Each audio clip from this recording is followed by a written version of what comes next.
DePaul features 4 freshmen in their rotation, and Marquette with the 2 outstanding freshmen in their starting lineup. Well, these are deep clock offensive rebounds, too. It's an eternity on defense for DePaul. Wilson, long-range 3, got it! They are all falling now for Marquette.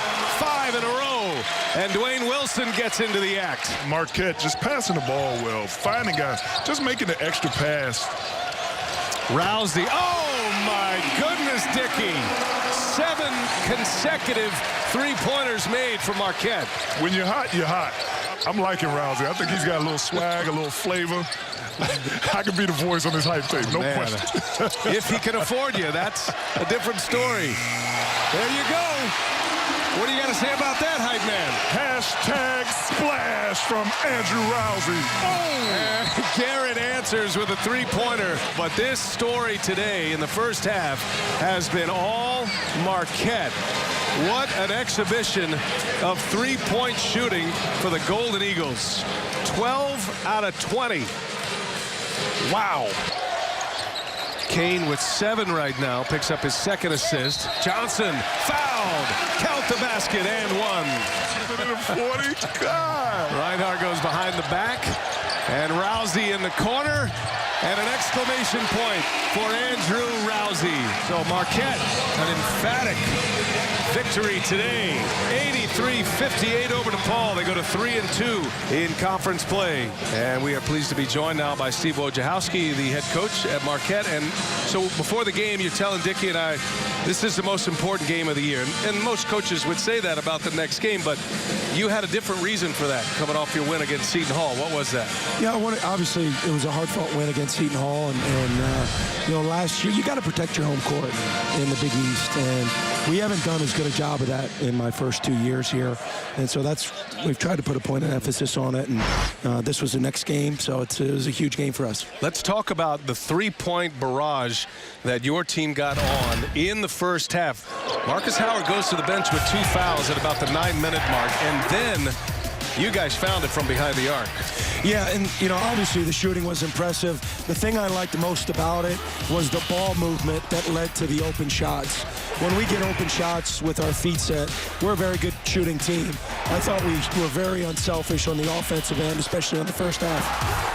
Coach, obviously the three-point shooting opened up the game, but we talked before the game, one of the biggest things you wanted to see your team do today was improve team defensively. How did you feel about their team defense? You know, I was proud of the way we played defense. We held them to 38% shooting from the field. I thought we did a really good job on Billy Garrett, who, you know, in my opinion, is one of the best guards in the United States. And we also did a good job on Kane, who's had a monster sophomore year. So really pleased with our defensive effort. You get great contributions from some experienced players, transfers in Andrew Rousey and Katin Reinhardt. Let's specifically talk about Rousey, because what he did for you in the first half, not just selling the game with the three-pointers, but defensively, a couple of rebounds, a couple of steals. What do you have to say about his performance today? I was really pleased with him. You know, I thought he competed. Obviously, his shooting was spectacular, and he's coming off a game where he didn't play as well, and he really responded in today's game.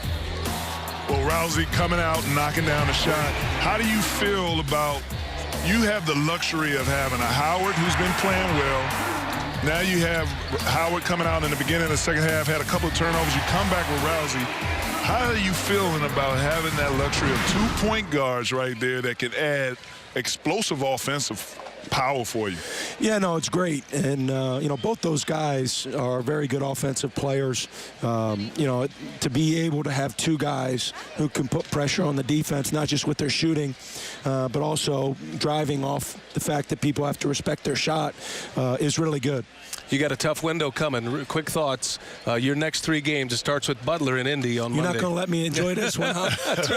For a few moments. Tough window for you. Yeah. We'll find out. It is a really difficult window. I mean, Butler has had an outstanding year. They do a great job, their staff, and they've been able to plug a lot of new faces in, but it's the same old Butler. Yeah, well, good luck, and congratulations on the win today. Impressive shooting performance. Thanks very much. Congratulations, Coach. Steve Wojciechowski, head coach Thanks, man. here at Marquette, and as we let the coach go and let him enjoy this one for the few minutes, now that we've already inspired the Butler conversation, Dickie, Oh, can I slide over now? Please do. Oh, I can slide over a little bit. For this Marquette team to win as they did today, as he said, and now they go into this game, I can't imagine their confidence being any higher than the last 2 games they've won. A game they're supposed to win today and a game over Seton Hall, which gives them one of those marquee wins if you're talking about an NCAA tournament team. Absolutely. They're building their resume very well.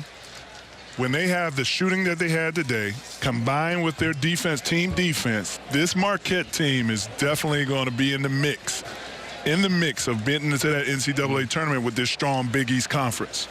I believe we are going to be the last people out of the arena today. Good job, Dickie. Always a pleasure. Always a pleasure working with the big man. Scoring at the basket. Marquette wins it today. For Dickie Simpkins, I'm Brian Anderson. Thanks to our great crew here in Milwaukee. And the Golden Eagles roll. They will have Butler on Monday and a great string of games on FS1. So long from downtown Milwaukee, everybody.